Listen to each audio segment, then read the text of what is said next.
মাশাআল্লাহ মাশাআল্লাহ, মানে আল্লাহ তাআলার কত অশেষ নিয়ামত।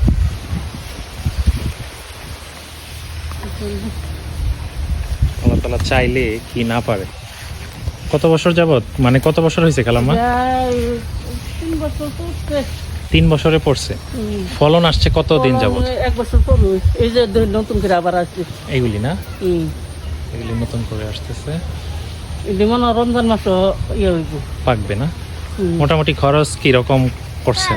খরচ তো অফিসে দিতে গাছ কিছু কিছু। সম্পূর্ণ ফ্রি না? 1 বছরের ইয়াও দিছি, লাইকও দিছি, আর 2 বছর ধরে আমি দিই।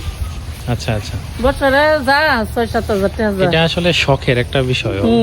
ইয়া হইলো বেশি শখ আমার, শখ, ছোট সময় থেকে আমার এই বাগানের শখ। ইচ্ছা আর কি। আল্লাহ আমার আশা পূরণ করছে।